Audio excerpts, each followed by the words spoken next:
Nah kalau Tuhan bentuknya fiksi seperti kita, terus kita memijit Tuhan dalam keadaan tadi itu, kan baunya luar biasa, dia pasti gini. Teruskan anakmu, penyembahanmu berkenan walaupun bau gitu ya. Ya sebetulnya bukan saya yang memilih Tuhan, Tuhan yang pilih saya sebetulnya ya. Wow. Let it be, let it be, let it be, oh, let it be. There will be an answer, let it be.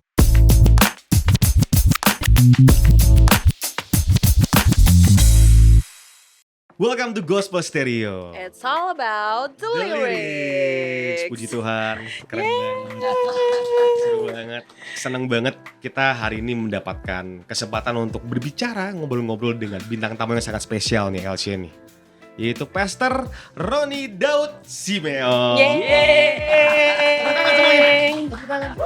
Akhirnya, thank you so much. Thank you for coming. Sama-sama.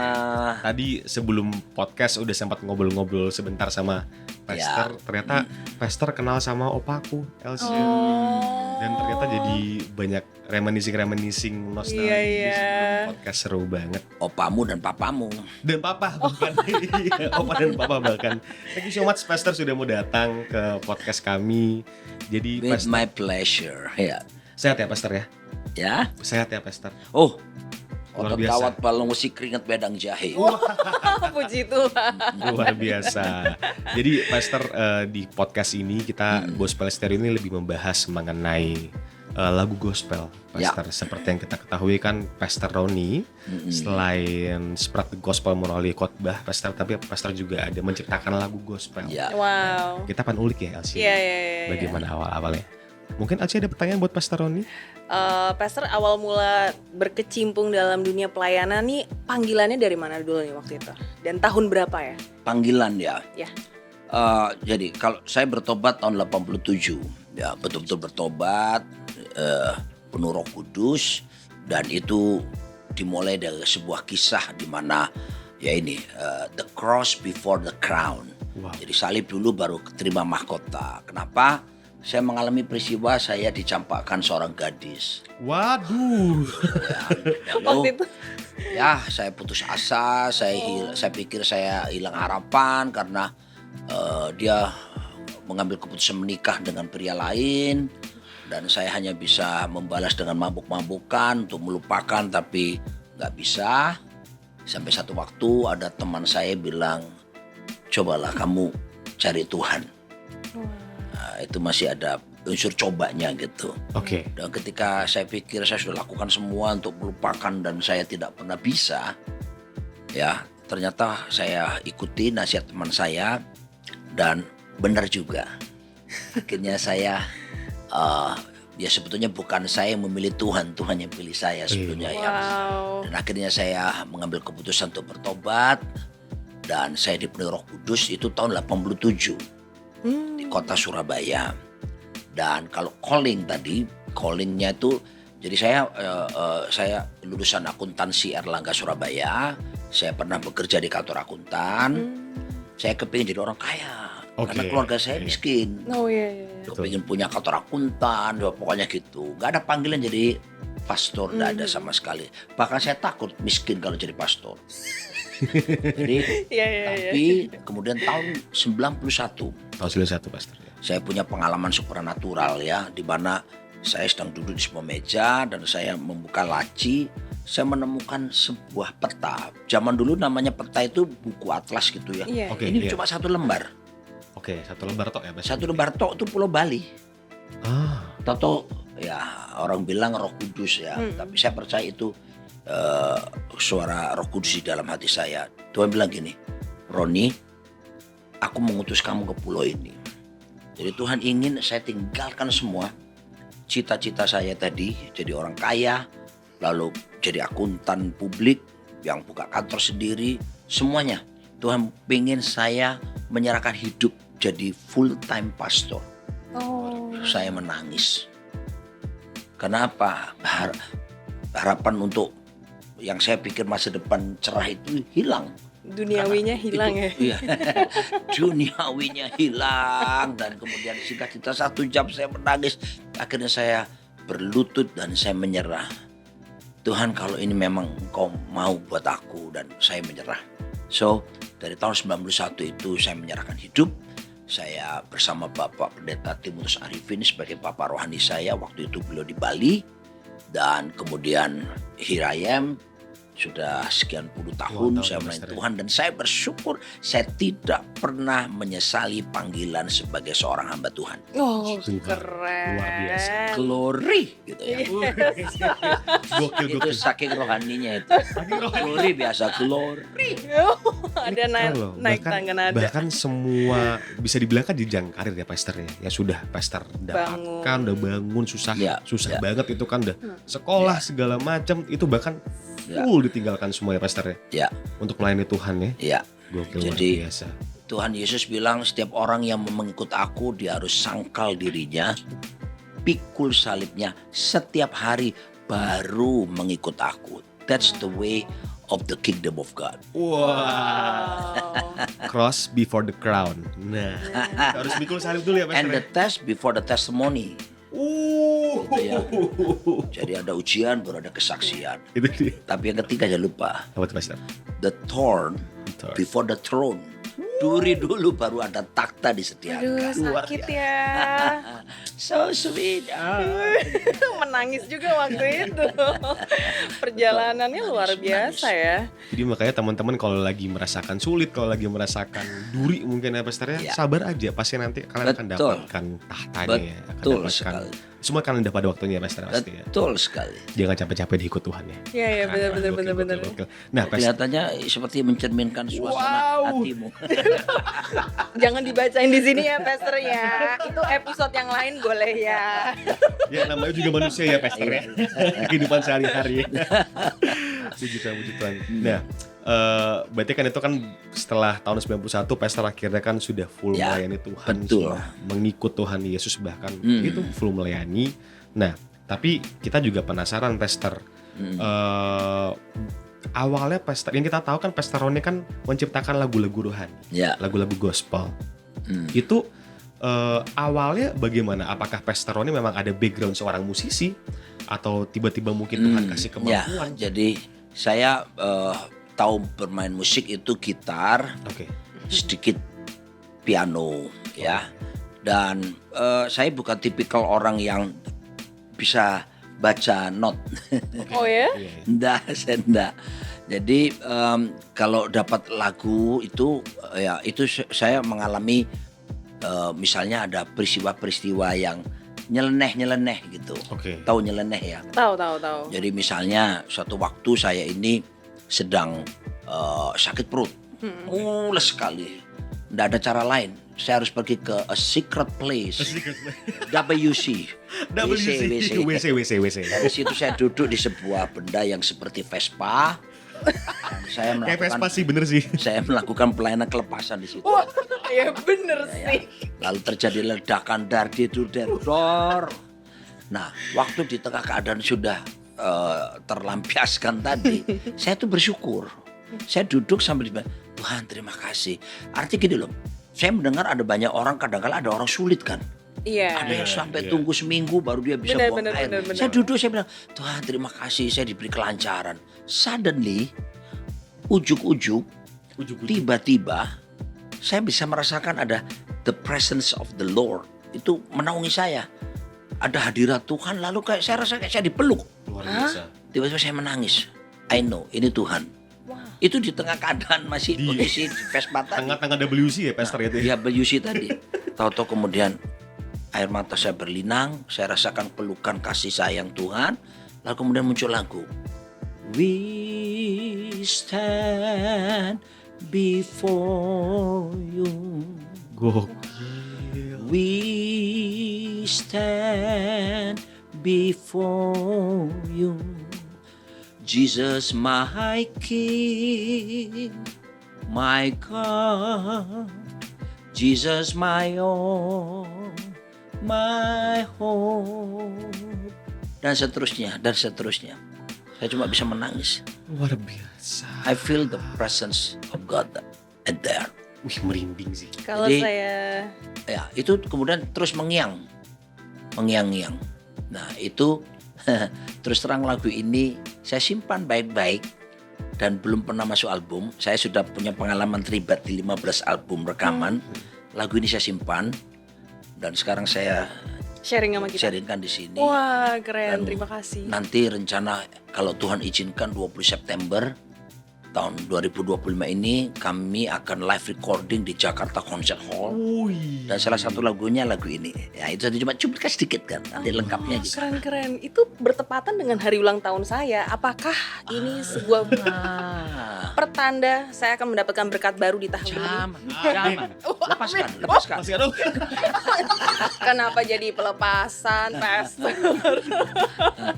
Berarti itu lagu pertama yang Pastor tuangkan? Bukan. Itu ya ada beberapa lagu yang lain, tapi ini yang saya terkesan. Kadang-kala saya dapat lagu itu, misalnya saya sedang duduk merenung, saya baca Alkitab.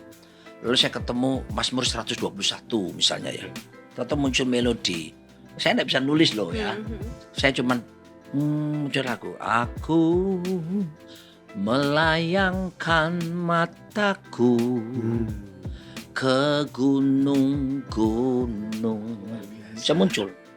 Dari manakah akan datang pertolonganku. Gitu. Jadi Mazmur 121 itu muncul. Jadi jadilah lagu gitu. Dan beberapa lagu yang lain tentunya saya mempunyai seorang sahabat ya. Sahabat itu namanya Johan Kristianto. Oke. Sahabat saya ini orang Surabaya. Dia itu Tuhan kasih memang kemampuan untuk menjadi penulis ya. Jadi dia duduk gitu terus dia toto dia bisa nulis gitu. Nah, dia itu saking sayangnya sama saya. Dia itu memberikan lagu-lagunya kepada saya yang banyak saya pakai di album-album saya itu. Oke. Gitu ceritanya. Oh gitu. Ini cerita keren sih. Tuhan bisa menyatakan hadiratnya Di tengah itu. Nah ini saya pernah dalam satu seminar Praise and Worship nih di sebuah gereja besar di Jakarta. Saya ceritakan momen saya ngalami hadirat Tuhan di tengah keadaan itu. Salah satu peserta seminar protes. Oh ya? Dia bilang gini, Bapak Pendeta tidak menghormati Roh Kudus. Waduh. Kenapa? Bapak tahu bahwa Allah kita Maha Kudus? Loh ya, saya percaya. Kenapa Bapak menyembah Tuhan di saat Bapak sedang buang air besar? Waduh. Wah, dia bertanya begitu kan. Lalu Tuhan kasih hikmat sama saya gini, Pak, Yohanes 4 ayat 23-24, Alkitab berkata Allah itu roh. Barang siapa menyembah Bapa harus menyembah dalam roh dan kebenaran. Dia bukan dalam bentuk fisik seperti kita. Nah, kalau Tuhan bentuknya fisik seperti kita, terus kita memuji Tuhan dalam keadaan tadi itu kan baunya luar biasa, dia pasti gini. Teruskan anakku, penyembahanmu berkenan walaupun bau gitu ya. Saya jelaskan kepada orang-orang di situ bahwa Tuhan itu roh. Dia tidak bau dengan bauan badan ataupun itu kita. Tapi yang bau buat Tuhan adalah dosa-dosa kita. Dosalah merupakan kejijikan, sebuah bau yang busuk di hadapan Tuhan. Nah itu yang luar biasa. Bener. ya kan? Benar. Setuju. Masa kalau boleh aku, Kita bisa menghadap Tuhan walaupun belum sikat gigi kok. iya benar-benar bangun tidur udah langsung Bangun ucap tidur syukur langsung. dulu. Thank you Jesus. Itu langsung. Benar. Dia kan pasti kan. Ya masih nafas naga ya. Kalau sama pacar mesti sikat gigi dulu. Bener. Karena kan bisik ya pasti. Iya. Bener. Setuju. Kalau boleh aku simpulkan berarti tadi lagu-lagu yang tiba-tiba dapet ilhamnya itu kok ilham? Maksudnya ininya dapat penerangan lagunya ataupun lirik dan lain-lain, itu tuh sikap apa sih yang harus ada dulu? Apakah sikap bersyukur dulu? Kita punya rasa syukur, terus tiba-tiba langsung muncul entah itu lirik, entah itu nada. Sikap apa yang harus kita ada dulu waktu kita mau bikin lagu? Jadi begini, sebetulnya kita jangan tanda petik ya, seperti kayak mesti butuh sikap yang rohani betul baru bisa.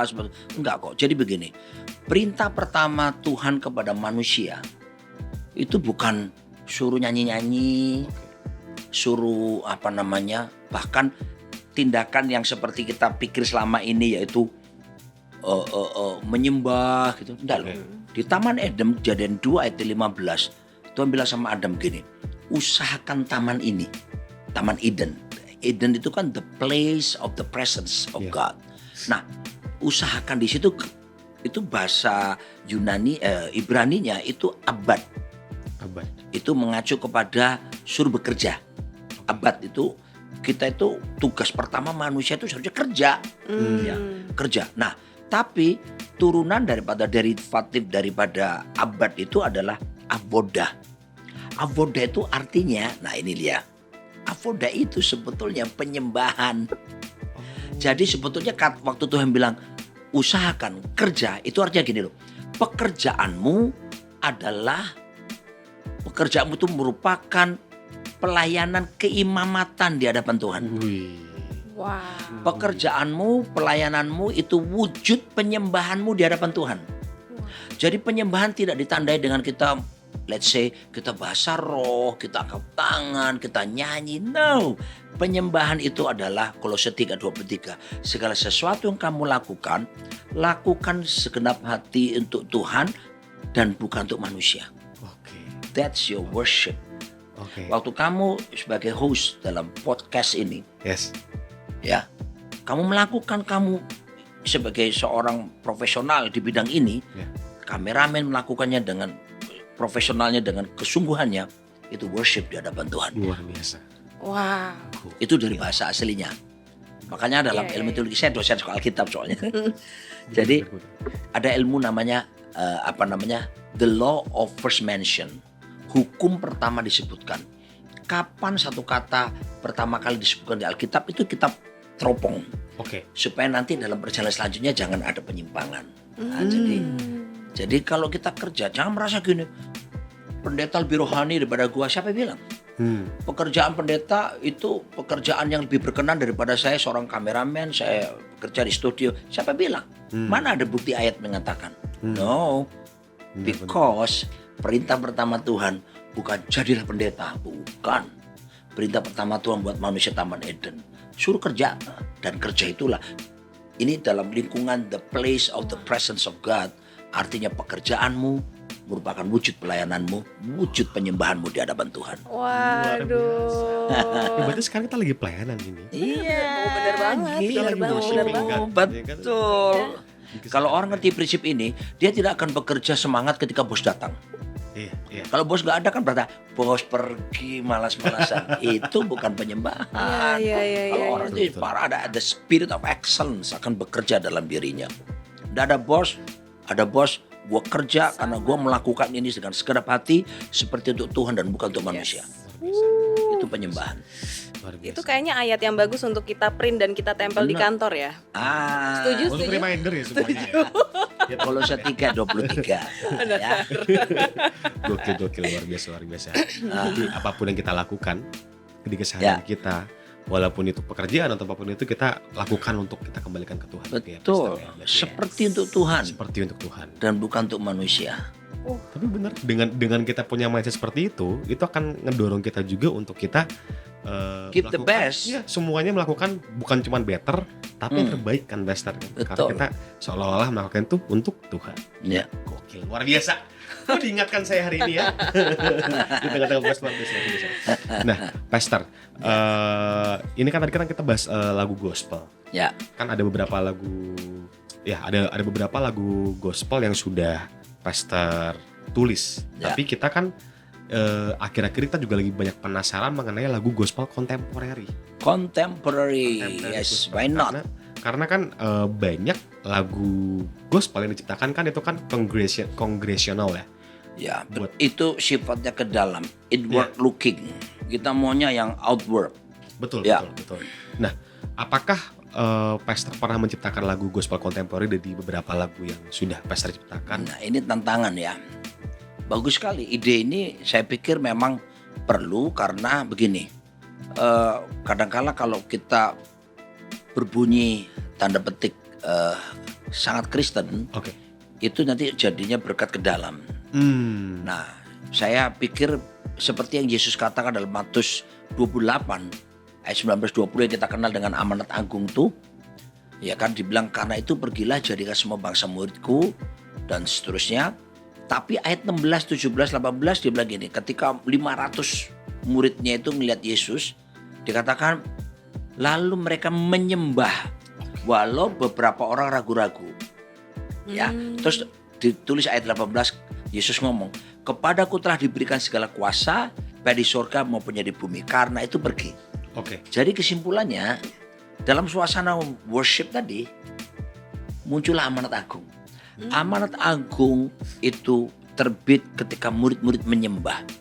Makanya saya percaya bahwa produk daripada worshiper, kita semuanya ini disebut worshiper, bukan yang cuman song leader apa itu, yang orang bilang worship leader.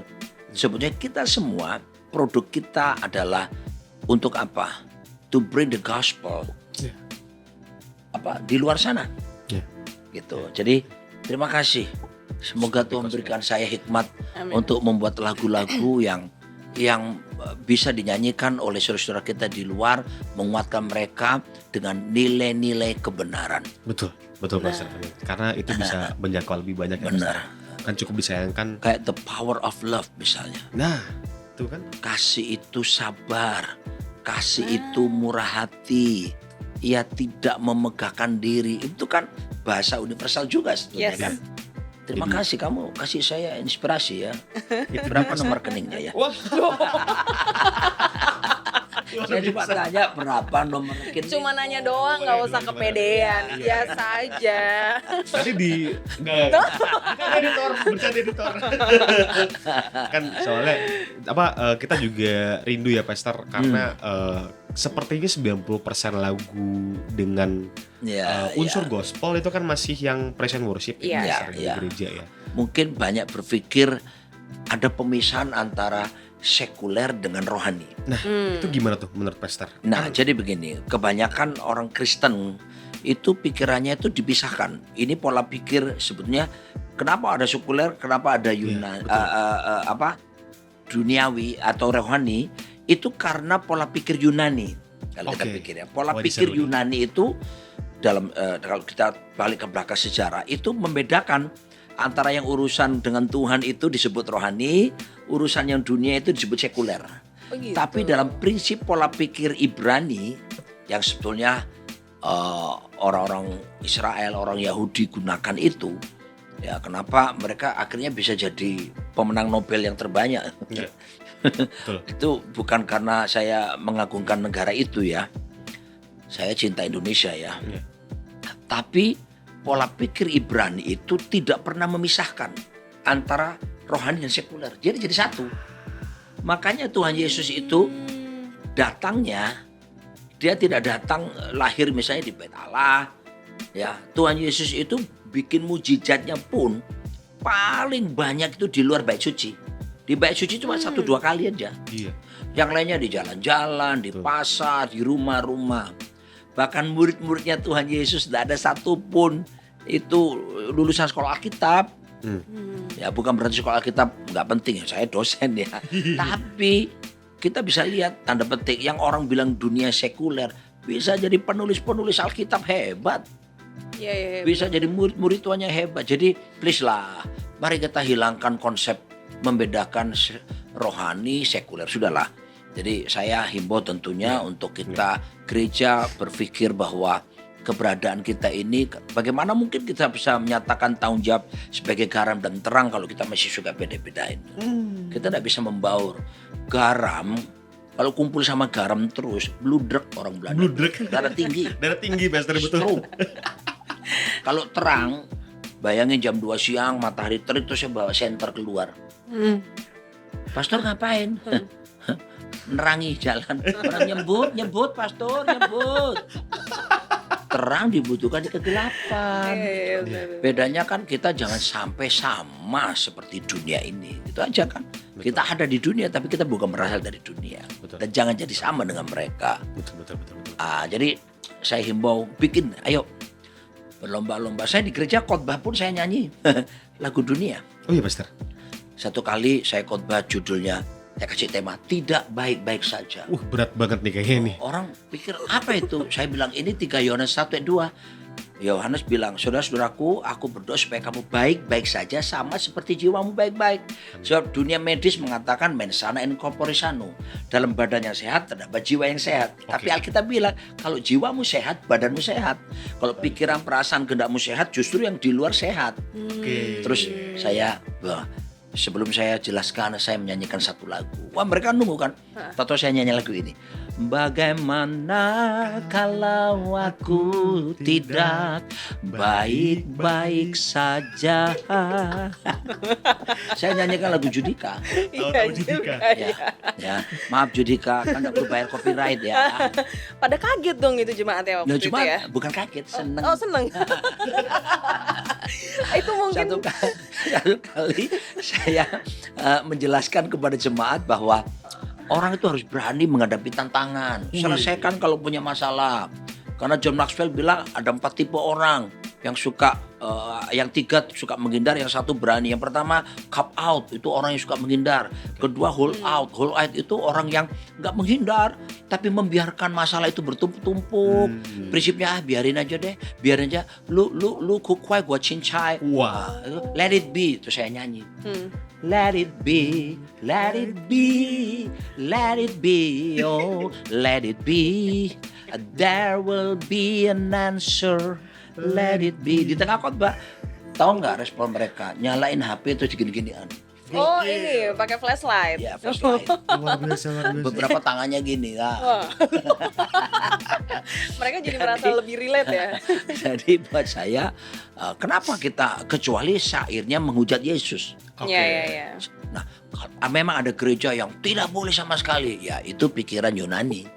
Masih Yunani ya Pastor. Masih memisah-misahkan Nanti ya. mereka bikin gini. Bahkan ada gereja bilang gini, hei kamu pelayan musik di gereja, jangan main di luar ya. Emangnya gereja bisa menghidupi mereka? Ya. Kalau gereja bisa menghidupi mereka full time, ya udah nggak boleh main di luar sana. Ya. Tapi kalau dia memang musisi, dia pekerjaannya dapat duit dari itu, ya nggak apa-apa dia malam main di tempat kafe atau apa.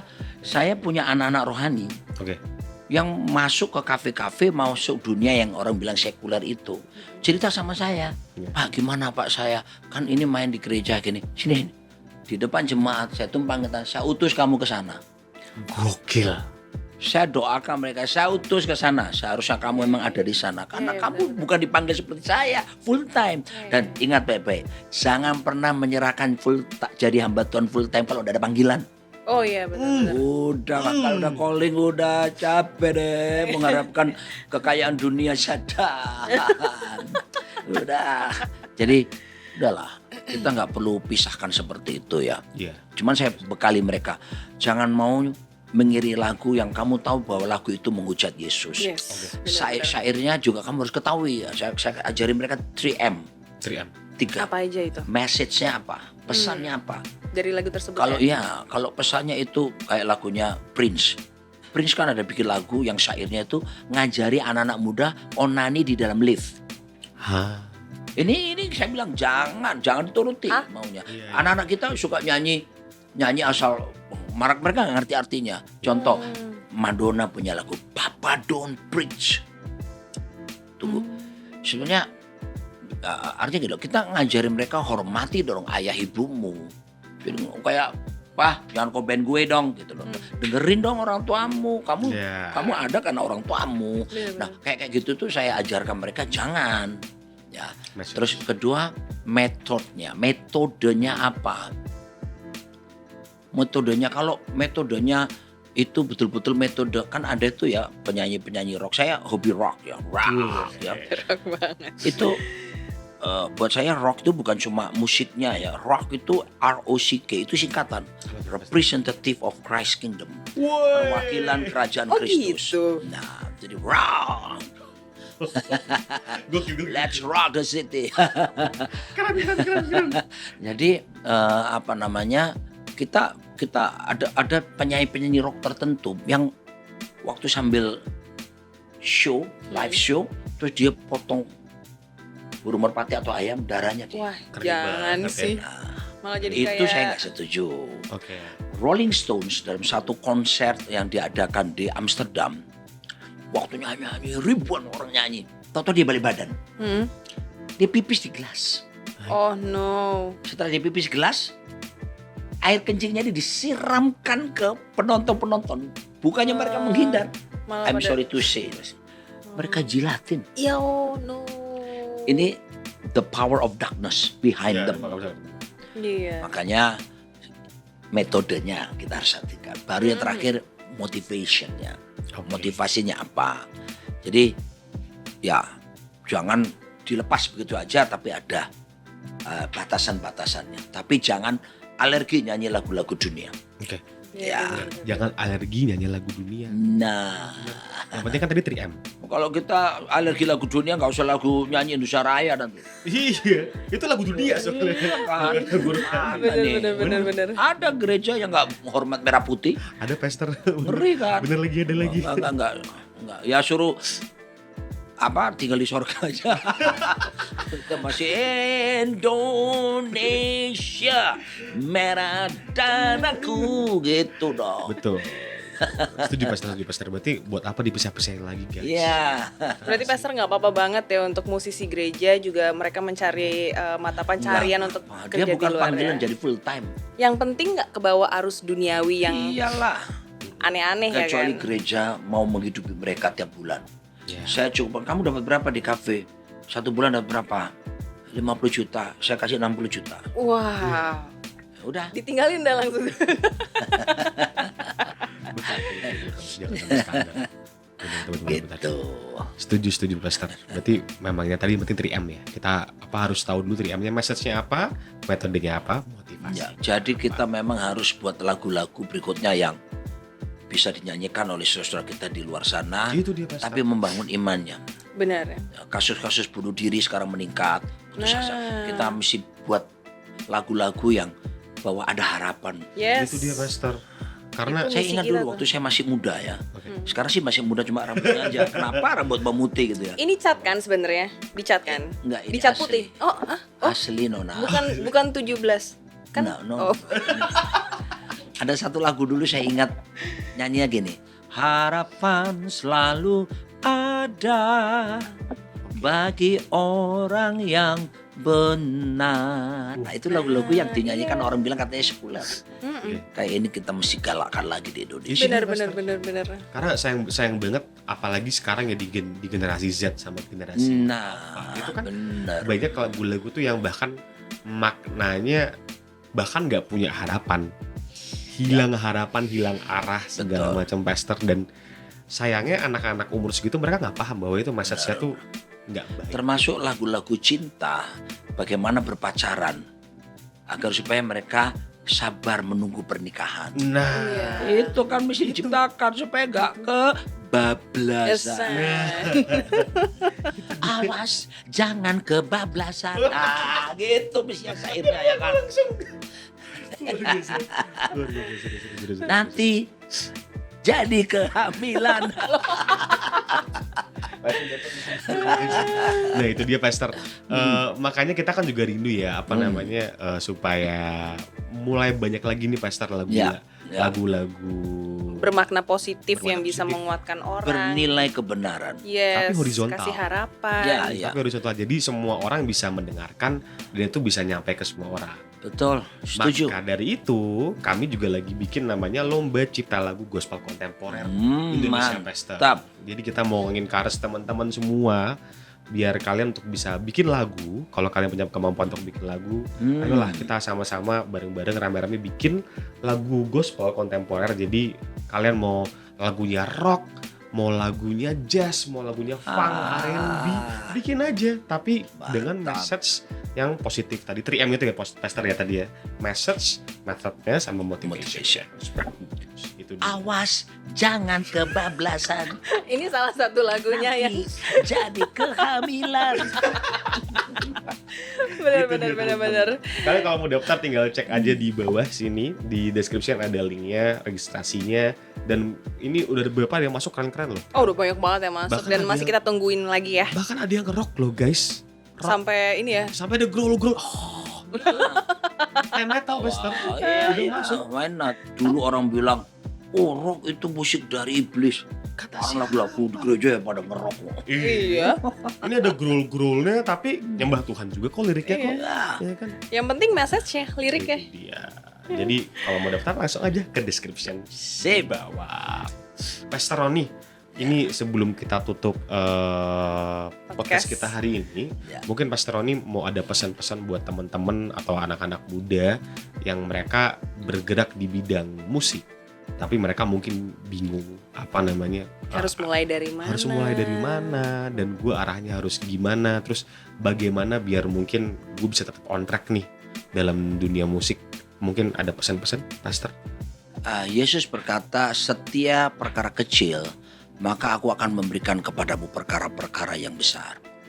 Jadi tekuni saja ketika Tuhan telah memberikan potensi, dan mulailah dari hal yang kecil, tapi mulai terus itu salurkan, karena jangan berprinsip employ tapi deploy. Deploy itu mengeluarkan semua talenta, potensi, bakat, karunia, keluarin semua sebanyak-banyaknya. Sebab itu perintah pertama Tuhan buat manusia. Jadi ketika kita keluarkan semua potensi kita, justru nanti uang akan datang.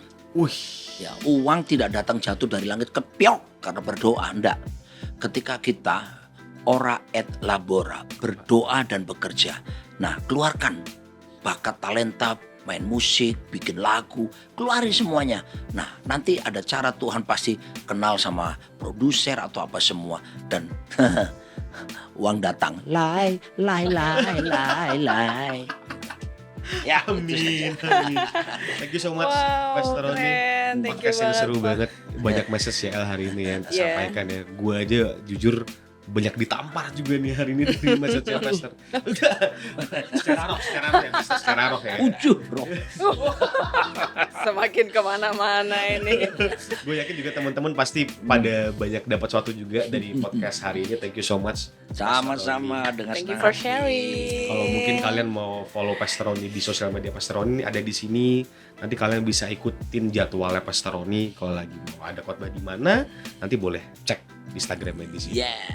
Dan jangan lupa juga ya El, karena abis ini banyak episode yang seru-seru juga ya.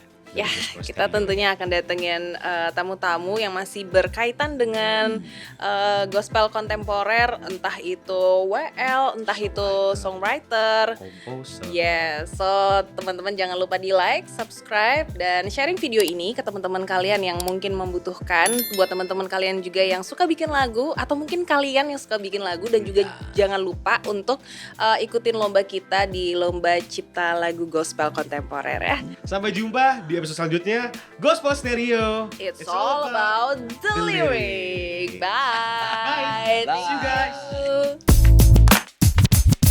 Thank you.